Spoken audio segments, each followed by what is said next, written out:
Hello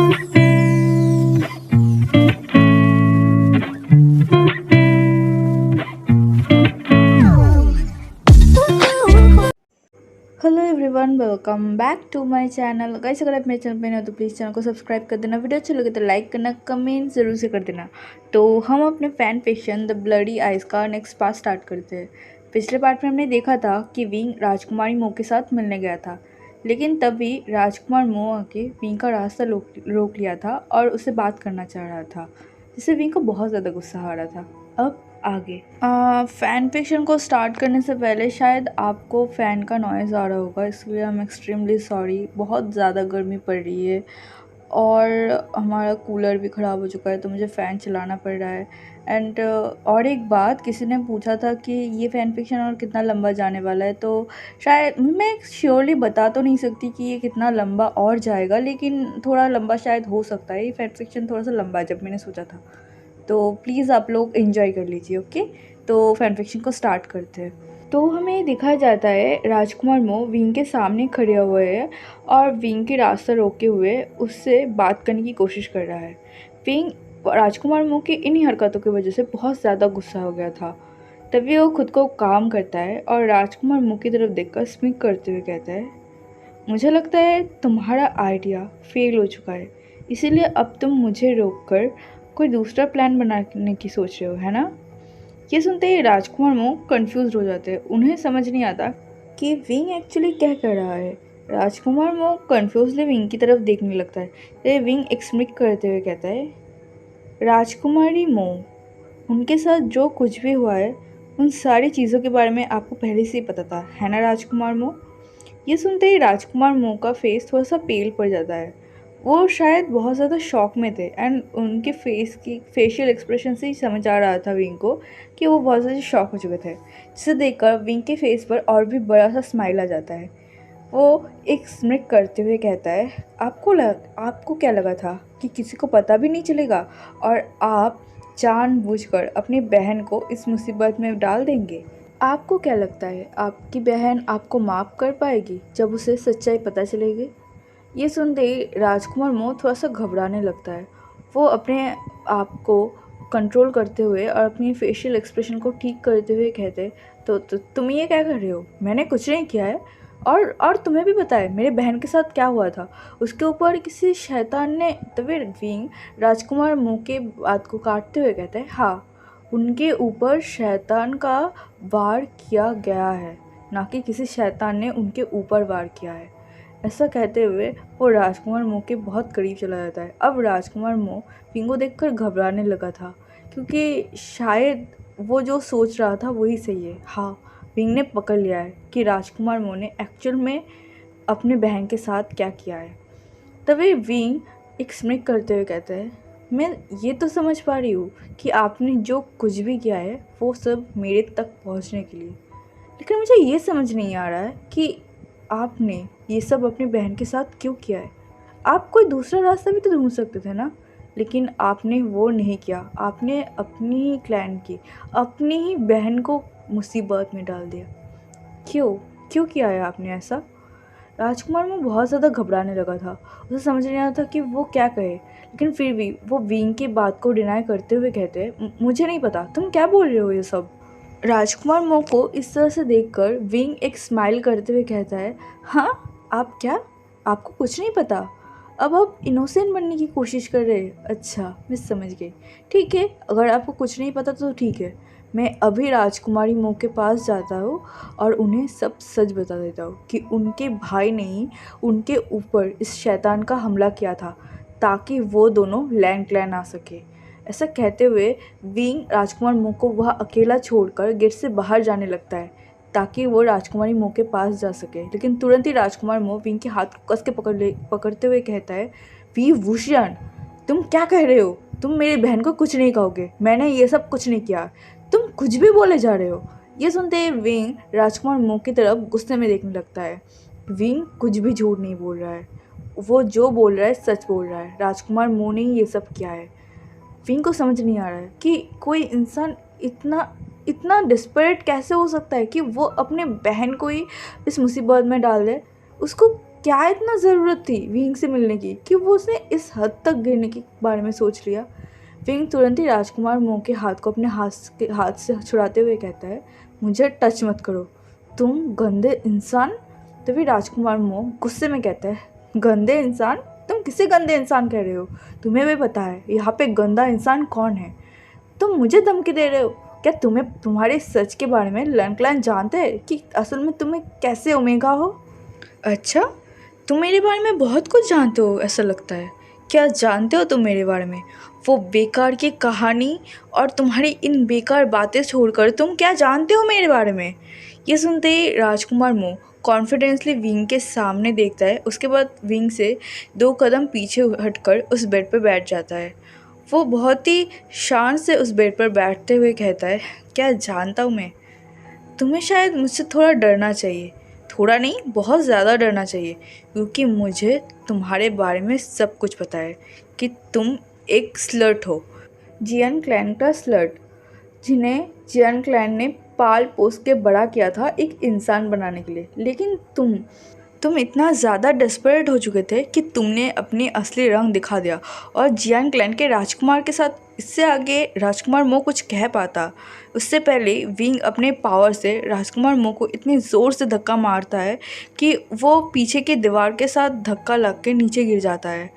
wing ने अपनी बहुत ज़्यादा फोर्स का यूज़ किया था, जिस वजह से राजकुमार मोह के मुंह से ब्लड भी आने लगा था। विंग अभी बहुत गुस्सा हो गया था। वो मो ह्यूआन के मुंह से ये सब बकवास और बिल्कुल नहीं सुन सकता है, इसलिए वो गुस्से में मो ह्यूआन के बिल्कुल पास जाता है और उसके गले को पकड़ के ऊपर उठा देता है। विंग ने अपनी पूरी शक्ति की यूज़ किया था और अभी उसके आंखें भी बिल्कुल रेड हो चुके थे। वो बिल्कुल भी अपने माइंड को कंट्रोल नहीं कर पा रहा था। गुस्सा उसके ऊपर इतना बुरी तरीके से हावी हो चुका था कि उसे शायद अब समझ भी नहीं आ रहा था कि वो क्या करे और विंग कंट्रोल कर भी कैसे पाता। राजकुमार मोह जो कल से उसे इस तरह से परेशान किए जा रहा है, विंग बिल्कुल भी बर्दाश्त नहीं कर पा रहा है। राजकुमार मोह को भी शायद नहीं पता कि वो विंग के साथ कौन सा गेम खेल रहा है, जो शायद उसे मौत के बहुत करीब भी ले जा सकता है। विंग गुस्से में राजकुमार मोह के गले को कस के पकड़ लेता है, जिससे कि राजकुमार मोह ब्रेथ भी नहीं ले पा रहा था। विंग इतने गुस्से में था, वो अपने पावर का यूज़ करके राजकुमार मोह के पेट पर बहुत ज़ोर से पंच करते हुए कहता है, क्या कहा तुमने? तुम्हें क्या पता है मेरे बारे में? तुम एक नॉर्मल सा कल्टिवेटर, तुम जैसे अल्फ़ा की वजह से ही हम जैसे ओमेगाज दुनिया में सेफ़ नहीं घूम पाते, क्योंकि तुम जो होते हो हमें रुइन करने के लिए। ऐसा कहते हैं वो फिर से राजकुमार मोह को उस दीवार में ज़ोर से पुश करता है और उसे नीचे गिरा देता है। राजकुमार मोह बहुत ज़ोर से चीखता है क्योंकि उसे बहुत ज़्यादा पेन हो रहा था।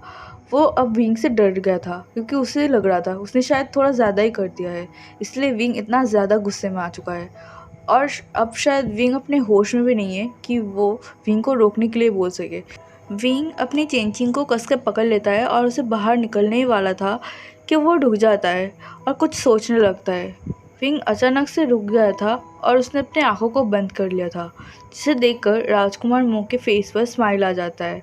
उसे लगता है शायद विंग अब आगे नहीं बढ़ सकता, इसलिए वो अपनी उस दर्द को छुपाते हुए हंसने लगता है, जिसे सुनकर विंग के आंखें ओपन हो जाते हैं। वो राजकुमार मुंह की तरफ देखने लगते हैं। विंग की आंखें अभी भी रेड था। वो अपनी चेंचिंग को बहुत ही टाइटली पकड़ा हुआ था, जैसे कि वो खुद के एंगर को कंट्रोल कर रहा हो। तभी राजकुमार मुंह हंसते हुए कहता है क्या हुआ, तुम नहीं कर सकते है ना? तुम अपने उस इंड आयरन से बना हुआ फ्लूट को बजाकर मुझे नहीं मार सकते। तुम नहीं मार सकते, तुम कुछ नहीं कर सकते। तुम बस उन कठपुतलियों को ही मार सकते हो। तुम बस एक नाम के ही हीलिंग पेट्रियार्क हो। असल में तुम में हीलिंग पेट्रियार्क होने का कोई गुण ही नहीं है। लोगों ने तो बस ऐसे ही तुम्हें हीलिंग पेट्रियार्क बना दिया। तुम किसी को भी नहीं मार सकते। मारने के लिए एक इंसान में हिम्मत चाहिए होती है, जो तुम जैसे एक बेवकूफ़ ओमेगा में तो बिल्कुल नहीं है। तभी राजकुमार मोह अपनी बातों पे अपने सिर को टपली मारते हुए कहता है, ओ ओ ओ सॉरी, तुम कोई बेवकूफ़ ओमेगा तो बिल्कुल नहीं हो। तुम तो एक शातिर लोमड़ी हो, जिसे बहुत अच्छे से पता है कि कहाँ कौन सा गेम खेलना पड़ता है। ऐसा कहते हुए हंसने लगता है। विंग को राजकुमार मोह की ऐसी हिम्मत देखकर और भी ज़्यादा गुस्सा आया था। वो जितना भी खुद को रोके हुए था वो शायद अभी नहीं रोक सकता था, इसलिए वो तुरंत अपनी चिंचिंग को बाहर निकालता है और उसे प्ले करने लगता है। राजकुमार मो को लगा था कि विंग शायद अपने गुस्से को कंट्रोल कर चुका है और शायद अब वो बच जाएगा, लेकिन वो गलत था। विंग अब खुद को बिल्कुल भी काबू नहीं कर पा रहा था। हाँ, उसने कभी इसे इंसान को नहीं मारा है, उसने बस कठपुतलियों को ही मारा है, लेकिन विंग ये कर सकता है। जब विंग गुस्सा हो जाता है, विंग सब कुछ कर सकता है, सब कुछ। ऐसा सोचते हुए विंग उस फ्लूट को प्ले करने लगता है। वहाँ पे ब्लैक स्मोक इकट्ठे होने लगे थे, जिससे राजकुमार मोह डरने लगा था। उसे पता है इस ब्लैक स्मोक का मतलब क्या है। वो तुरंत ही गेट की तरफ भागने लगता है ताकि वो बच सके, लेकिन वो गेट तुरंत ही बंद हो जाता है, जिससे राजकुमार मोह और विंग उस रूम में बंद हो जाते हैं। राजकुमार मोह अब डर लगा था। वो पीछे हटने लगा था और उस गेट को खोलने की कोशिश कर रहा था, लेकिन वो गेट ओपन नहीं हो रहा था। तभी कुछ ब्लैक स्मोक राजकुमार मोह की तरफ जाता है और मोह ह्यूआन को ऊपर की तरफ उठा देता है। इससे मोह ह्यूआन बिल्कुल भी सांस नहीं ले पा रहा था। वो दर्द से छटपटा रहा था। वो बिल्कुल भी खुद को छुड़ा नहीं पा रहा था उस ब्लैक स्मोक से, जिस वजह से उसका पूरा फेस रेड हो चुका था और उसका बॉडी पीला पड़ने लगा था। उसके हाथ से पसीने की बूंदें गिरने लगे थे। वो इतना ज़्यादा तड़प रहा था, वो थोड़ा सा भी सांस नहीं ले पा रहा था। उसके ऊपर उसकी पूरी बॉडी में जलन फील हो रहा था। वो बचने की कोशिश करते हुए चिल्लाने की भी कोशिश करता है, लेकिन उसके गले से भी कोई आवाज़ नहीं निकलता। विंग अपने फ्लूट को बंद करता है और राजकुमार मुंह की तरफ घूरते हुए देखते हुए कहता है, क्या हुआ? तुम रुक क्यों गए? तुम्हारी बातें कहाँ गई? बोलो, तुम क्या कह रहे थे? बोलो। ऐसा कहते हुए वो पागलों की तरह हंसने लगता है और राजकुमार मुंह की तरफ देखने लगता है। विंग अभी कोई और ही इंसान लग रहा था, जो शायद विंग नहीं कोई और था, जिसने विंग को पोजेस कर लिया था। विंग इतने गुस्से में था कि वो फिर से फ्लूट को प्ले करने लगता है। उसके बाद स्टॉप करके कहते हैं, किसने तुम्हें ये सब करने के लिए कहा है? और किसने उन नेगेटिव पावर को बनाया है जो एक इंसान के आत्मा को खा जाए? बताओ, कौन तुम्हारे साथ है? तुम अकेले ये सब नहीं कर सकते। बताओ, मैंने कुछ कहा है ना? बताओ। ऐसा कहते हुए वो राजकुमार मुंह पर चिल्लाने लगा। पिंक इतना ज़्यादा चिल्ला रहा था, भड़क रहा था, वो स्मोक उतना ही ज़्यादा राजकुमार मुंह को निकल रहा था। जैसे कि उस ब्लैक स्मोक में राजकुमार मुंह और भी ज़्यादा धंसता जा रहा था। राजकुमार मुंह जब धीरे धीरे अपना स्ट्रगलिंग कम कर देता है, क्योंकि उसके बॉडी में एनर्जी ख़त्म होने लगता है, तब विंग और भी ज़्यादा गुस्सा हो जाता है। उससे सुनना था कि किसने राजकुमार मुंह की मदद की है। उसने शायद विंग के बारे में ये सब राजकुमार मुंह को बताया है। ये सोचते वो गुस्से में राजकुमार मुंह को बुलाने लगता है। वो चिल्ला ही रहा था, तभी हमें बाहर से गेट खुलने की आवाज़ सुनाई देता है, जिससे विंग का ध्यान बिल्कुल भी राजकुमार मुंह की तरफ नहीं जाता, लेकिन राजकुमार मुंह गेट की तरफ देखता है। तो वो देखता है कि वहाँ पे लान शिशान, लान वांगजी एंड राजकुमारी मुंह खड़ी हुई है, जो अपने भाई को इस तरह से देखकर बहुत ज़्यादा डर जाती है। वो चिल्लाते हुए कहते हैं, मो ह्यूआन। राजकुमारी मो इतनी ज़्यादा डर जाती है कि वो अपनी जगह से हिल तक नहीं पाती। वांगजी तुरंत ही भागकर विंग के पास जाता है और विंग को कस के पकड़ लेता है। वो नहीं चाहता कि विंग अभी राजकुमार मो को मार डाले, इसलिए वो विंग को कस के पकड़ता है और विंग को हिलने नहीं देता। लेकिन विंग इतने गुस्से में था, वो किसी तरह अपने आप को छुड़ाने की कोशिश करने लगा, लेकिन वांगजी विंग से ज़्यादा स्ट्रांग था। इसी वजह से विंग अपने आप को छुड़ा नहीं पा रहा था। लांशचन तुरंत ही अंदर जाते हैं और वो अपने फ्लूट को बाहर निकलता है।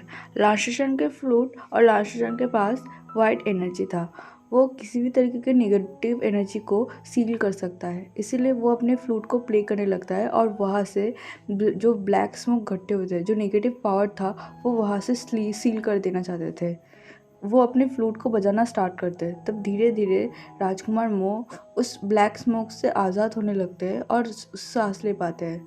उन्हें ऐसा लगता है कि वो मरते मरते बचे हैं। वो वहाँ पे ही गिर जाते हैं। वो हाफ कॉन्शियस हो चुके थे। तभी राजकुमार मुंह के पास जाती है और उसे हक कर लेते हैं। वो बहुत ज़्यादा डर गई थी अपने भाई को इस तरह से देखकर। वांगजी तुरंत ही विंग को पकड़ता है और वहाँ से ले जाता है। वांगजी को पता है विंग अगर थोड़ी देर और यहाँ पर रहेगा तो वो शायद फिर से इस बार राजकुमार मुंह के साथ साथ वहाँ पे मौजूद बाकी लोगों को भी हार्म कर देगा।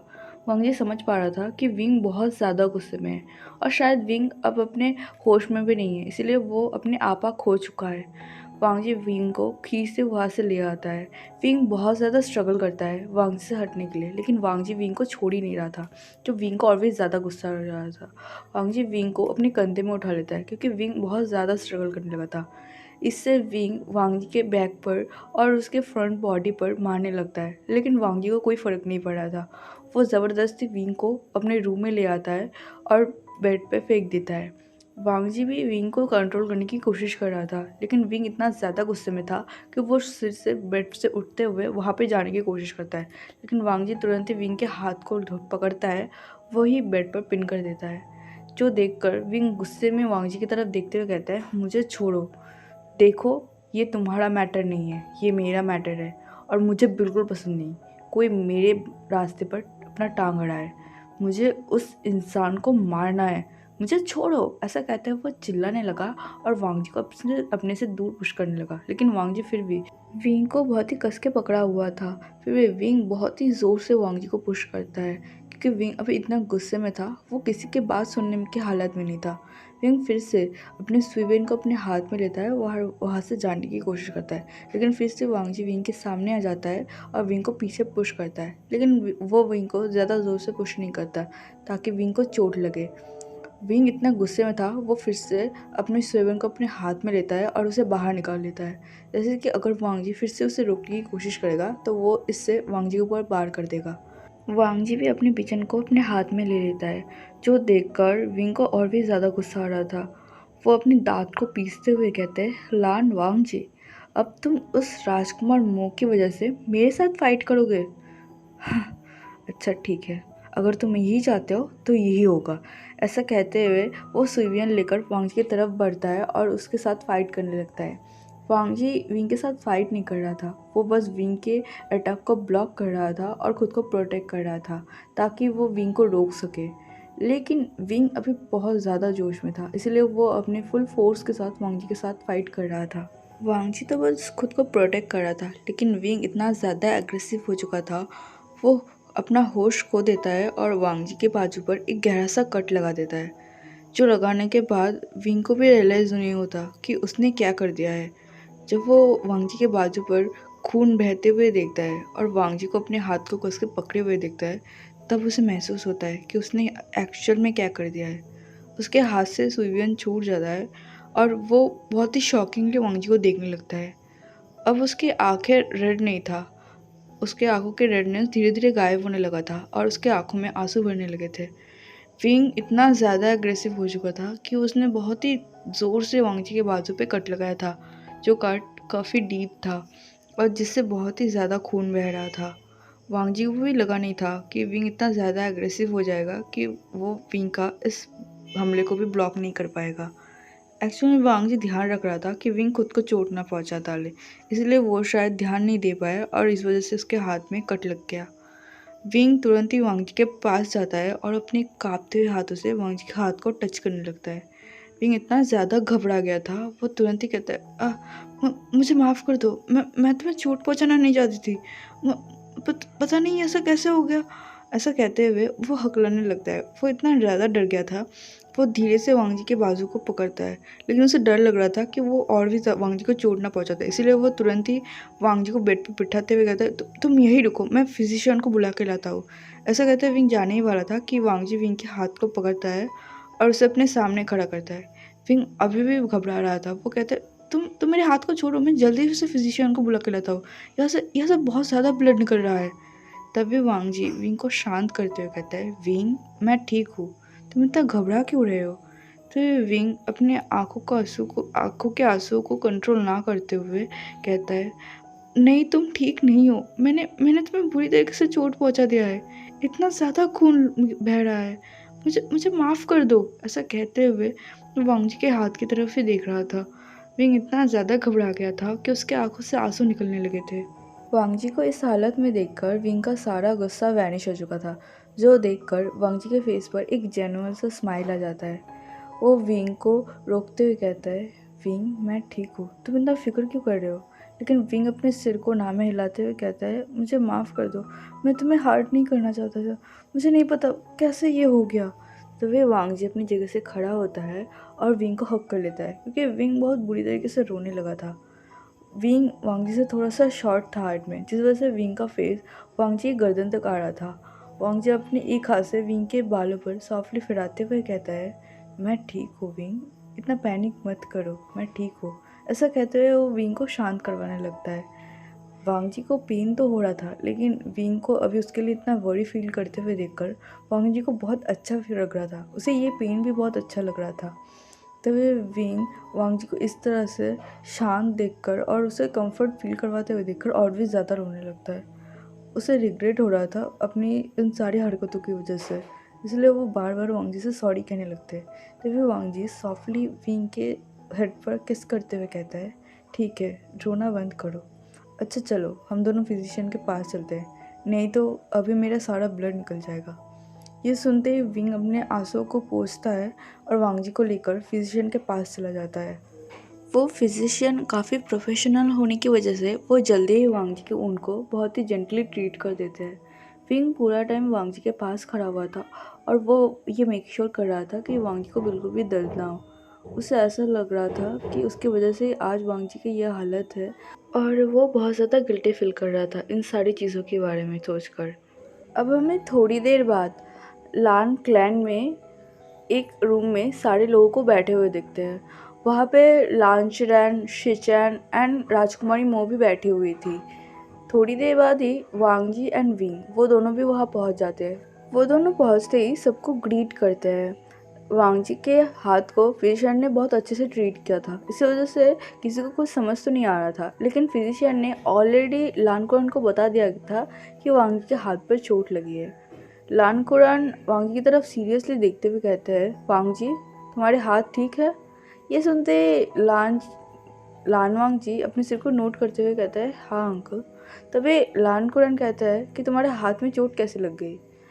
ये सुनते ही विंग लानवांगजी की तरफ देखता है। उसे बहुत ज़्यादा बुरा फील हो रहा था। उसे लग रहा था कि शायद अभी उसे बहुत बुरी तरीके से डांट पड़ने वाला है, क्योंकि उसकी वजह से लानवांगजी को इतनी गहरी चोट जो लगी थी। तभी लानवांगजी अपने मुंह को बंद करे हुए नीचे देखने लगता है, क्योंकि उसे पता है लान क्लैन में झूठ बोलना मना है और वो सच भी नहीं बोल सकता, क्योंकि वो नहीं चाहता अंकल विंग को पनिश करे। इसलिए वो बस अपने सिर को झुकाए हुए नीचे देख रहा था। अंकल को भी समझ आ रहा था कि वांगजी कुछ नहीं बोलने वाला, एंड शिचान भी वांगजी की तरफ देखकर एक स्माइल करता है, क्योंकि उसे भी पता है कि उसका भाई कुछ नहीं बोलने वाला। इसीलिए वो दोनों उस टॉपिक को चेंज करते हुए लांचरैन विंग की तरफ देखते हुए कहते हैं, अब बताओ विभूषण, तुमने राजकुमार मो के साथ ऐसा क्यों किया? क्या तुम्हें नहीं पता कि वो हमारे गेस्ट है और लान क्लैन अपने गेस्ट के साथ ऐसे हरकतें कभी नहीं करता? ये सुनते विंग अपने सिर को झुकाए हुए कहता है कि मुझे माफ़ कर दीजिए अंकल, मैं ऐसा नहीं करना चाहता था, लेकिन तब का सिचुएशन ही ऐसा था कि मैं अपने आप को कंट्रोल नहीं कर पाया। ये सुनते लांचरन अपने वॉइस को रेस करते हुए कहता है, अच्छा ऐसी क्या सिचुएशन आ गई कि तुमने खुद अपने हाथों से राजकुमार मो को मारना चाहते थे, जो हमारे क्लैन का एक गेस्ट है? यह सुनते ही विंग अपने सिर को नीचे झुका लेता है। वो शायद अभी सबके सामने सच नहीं बोल सकता, इसीलिए वो अपने सिर को नीचे झुका ही कहता है, वो हमारे क्लैन का गेस्ट हो सकते हैं, लेकिन वो एक अच्छे इंसान नहीं है। ये सुनते राजकुमारी विंग की तरफ वरीड एक्सप्रेशन के साथ देखने लगती है, जैसे कि वो कुछ टेंशन कर रही हो। वो तुरंत ही लांचरन की तरफ देखती है और धीरे से कहते हैं, मुझे माफ़ कर दीजिए मास्टर लान, लेकिन मुझे नहीं लगता राजकुमार विंग का कोई गलती होगा इसमें। ये सुनते ही सारे लोग राजकुमारी की तरफ देखने लगते हैं। वो लोग समझ नहीं पाते कि राजकुमारी वो क्या कर रही है। उसके भाई के साथ विंग ने इतना सब कुछ किया, फिर भी वो ऐसा कह रही है। तभी राजकुमारी मो अपने आंसू को कंट्रोल करते हुए अपने सिर को झुकाते हुए कहते हैं, मुझे पता है ह्यूआन कैसा है और मुझे पूरा यकीन है ह्यूआन ने विंग के साथ कुछ गलत बिहेवियर किया होगा, जिस वजह से विंग इतना ज़्यादा गुस्सा हो गया।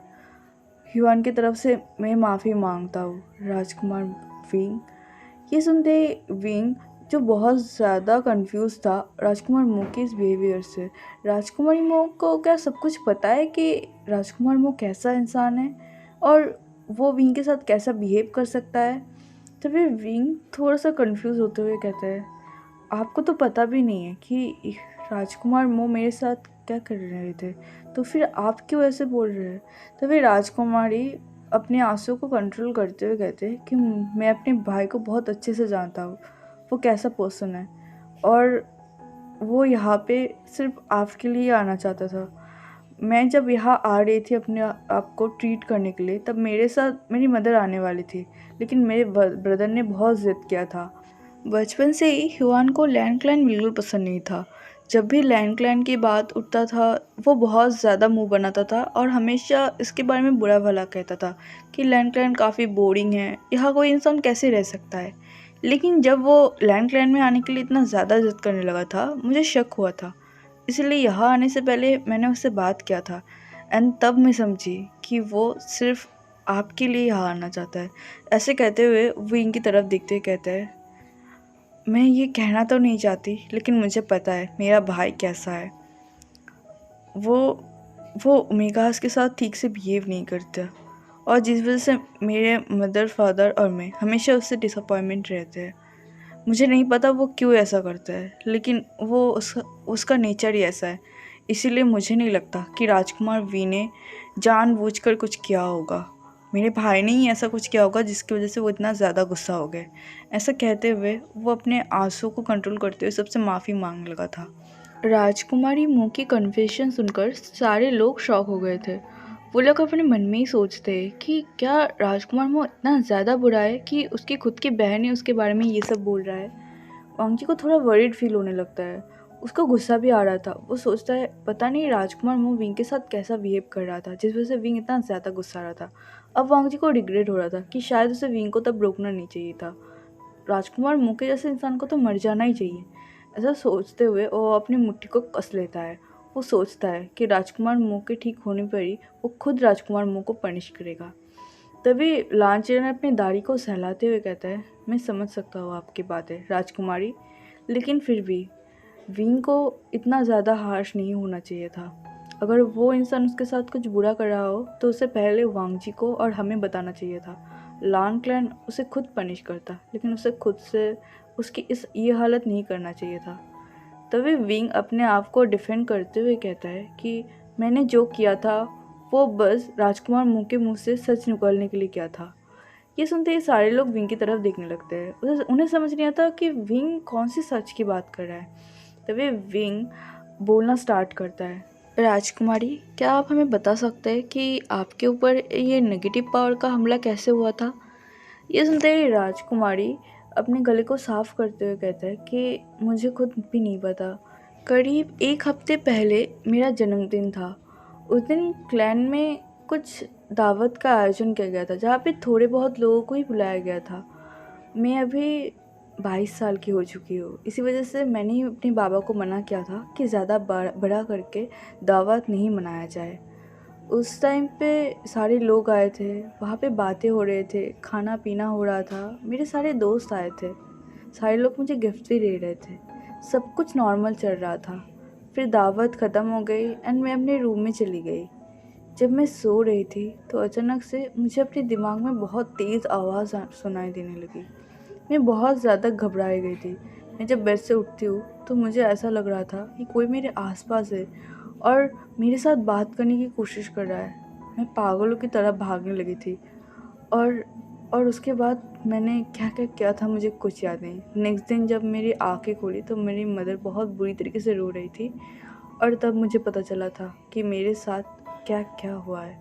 ऐसा कहते हुए वो बहुत ही ज़्यादा सैड साउंड कर रही थी।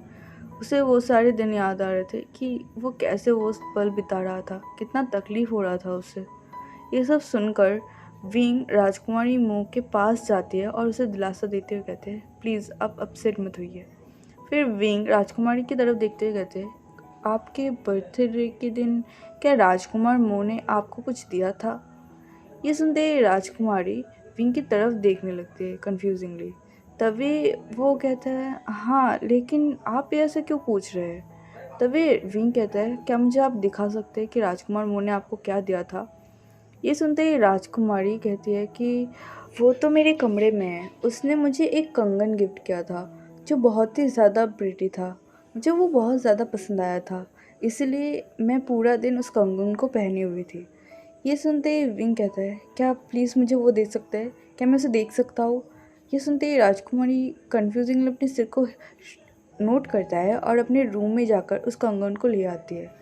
जब वो उस कंगन को ले आते हैं कि उस कंगन का कलर बिल्कुल ब्लैक हो चुका था, जो देख के राजकुमारी बहुत ज़्यादा शॉक थी। वो जब उस कंगन को ले आती है, वो सबकी तरफ देखते हुए कहते हैं, इस कंगन को क्या हुआ? जब उसने मुझे ये कंगन दिया था तो इसका कलर पूरी तरीके से रेड था, लेकिन अभी ये पूरी तरीके से ब्लैक क्यों हो चुका है? ऐसा कहते हुए वो उस कंगन को देखने लगा और उसे रब करने लगा। उसे लग रहा था कि शायद उसके ऊपर कोई गंदगी आ गई होगी, लेकिन वो कंगन पूरी तरीके से साफ था। तभी वें राजकुमारी मुंह के हाथ से उस कंगन को लेता है और उसे ध्यान से देखने लगता है। फिर वो स्मिक करते हुए कहता है, हाँ यही है, इसी चीज़ से आपके ऊपर अटैक किया गया था। ये सुनते ही राजकुमारी बहुत ज़्यादा शॉक हो जाती है। वो सोचते हैं, क्या बोल रहे हैं आप? तो फिर वीन उस कंगन को लांचीरन की तरफ बढ़ाते हुए कहते हैं, अंकल क्या आप इसे देख सकते हैं? लांचीरन अपने सिर को नोट करता है और उस कंगन को अपने हाथ में लेता है। उस कंगन को टच करते ही उन्हें एक स्ट्रॉन्ग नेगेटिव एनर्जी का एहसास होता है। यही नेगेटिव एनर्जी उन्हें राजकुमारी मोह के आसपास भी महसूस होते थे, जब राजकुमारी मोह के ऊपर वो नेगेटिव एनर्जी का असर था। ये देखकर लानकुरान बिल्कुल शॉक हो जाता है। वो शॉकिंगली विंग की तरफ देखने लगता है। तो ये विंग एक स्मिक करते हुए अपने सिर को नोट करते हुए कहता है, मुझे लगता है आप समझ गए होंगे कि मैं किस बारे में बात कर रहा था। ये सुनते ही लानकुरान शॉकिंगली राजकुमार मुंह की तरफ देखते हुए कहता है कि क्या तुम्हें पता है कि तुम्हारा भाई क्या कर रहा है? ये सुनते ही राजकुमारी मोह शॉक हो जाती है। वो अपने सिर को नामे हिलाते हुए कहते हैं कि नहीं, मुझे नहीं पता। क्यों, क्या हुआ? लान युवान ने फिर से क्या किया? फिर लान चिरान विंग की तरफ देखने लगता है। तो विंग अपने गले को साफ करते हुए कहता है, राजकुमारी मोह, मुझे माफ़ कर दीजिएगा, लेकिन आपके साथ जो कुछ भी हुआ है उस सारी चीज़ों का जिम्मेदार लान युवान है। ऐसा करते हुए वो राजकुमारी मोह की तरफ देखती है। राजकुमारी मोह को तो बिलीव नहीं हो रहा था कि विंग क्या कर रहा है। वो अपने सिर को नामे शेक करते हुए कहते हैं, नहीं, इम्पॉसिबल, मेरा भाई ऐसा नहीं कर सकता। वो शायद दूसरे के साथ बुरा बिहेव करता होगा, लेकिन वो अपने फैमिली को बहुत प्यार करता है, वो ऐसा नहीं कर सकता। ऐसा कहते हुए अपने सिर को हिलाने लगा। वो बिलीव ही नहीं कर पा रहा है कि विंग ने अभी क्या कहा। वो लांचरन की तरफ देखता है इस होप से कि विंग ने जो भी कहा हो वो झूठ हो, लेकिन लांचरन भी अपने सिर को नोट कर देता है कि वो ये कह रहे हैं कि विंग ने बिल्कुल सही कहा है। जो देखकर राजकुमारी बहुत ज़्यादा शॉक हो जाती है। तभी विंग बोलना स्टार्ट करता है, मुझे नहीं पता कि असल में वो क्या चाहता है, लेकिन मुझे इतना तो समझ आ रहा है कि सिर्फ और सिर्फ मुझसे मिलने के लिए वो यहाँ आया है, वो भी आपका यूज़ करके। उसे सब कुछ पता था, लेकिन फिर भी उसने जानबूझकर ये सब कुछ किया है। ये सुनते राजकुमारी बहुत ज़्यादा शॉक हो जाती है। वो फिंग की तरफ कन्फ्यूजिंगली देखते हुए कहते हैं, क्या युवान को सब कुछ पता था? तो विंग अपने सिर को नोट करते हुए कहते हैं, हाँ, मुझे पता है आपके लिए ये सब कुछ मानना बहुत ज़्यादा मुश्किल हो रहा होगा, लेकिन यही सच है। राजकुमार मोह को सब कुछ पता है, लेकिन मुझे नहीं लगता कि वो ये सब अकेले कर रहे होंगे, क्योंकि मुझे उनके आसपास उतना स्ट्रॉन्ग नेगेटिव एनर्जी फील नहीं होता जितना स्ट्रॉन्ग अभी इस कंगन से फील हो रहा है। मुझे लगता है कोई राजकुमार मोह की मदद कर रहा है और कोई जानबूझकर ये सब कुछ कर रहा है। ऐसा कहते हुए वो लांचीरन की तरफ देखता है। तभी लांचीरन कन्फ्यूजिंगली कहता है, क्या कोई अभी भी है जो इन लोहा को कंट्रोल कर रहा हो? तभी विंग कहता है, शायद हो सकता है, कोई तो है जो इन लोहा को कंट्रोल करने की कोशिश कर रहा है और वो काफ़ी हद तक सक्सेसफुल भी हो चुका है। तभी लांचीरन कन्फ्यूजिंगली कहता है, लेकिन इन लोहा तो तुम्हारे पास है ना? विंग कहता है, हाँ, इन लोहा मेरे पास तो है, लेकिन इसके कुछ हिस्से हैं जो दूसरे के पास है, एंड वो हिस्से भी कम पावरफुल नहीं है। हाँ, जब मैं इन मेरे पास मौजूद इन लोहा को उन हिस्से के पास ले जाती हूँ तो वो हिस्सा काम करना बंद कर देता है, लेकिन अगर वो सारे हिस्से दूर रहते हैं तो वो हिस्सा बहुत अच्छे से काम करता है और उसी चीज़ का फ़ायदा वो पर्सन उठा रहा है। तभी लांचरन कहता है, लेकिन कौन कौन ऐसा कर सकता है? तभी वांगजी शिचन के बात को काटते हुए कहता है, वेनरोहान मर चुका है, लेकिन इन लोहा को बर्बाद नहीं किया गया है। इन लोहा को बर्बाद करने का जिम्मेदारी तो जिन क्लान को दिया गया था, है ना? ऐसा कहते हुए वो विंग की तरफ देखता है, जैसे कि वो सब कुछ समझ चुका हो।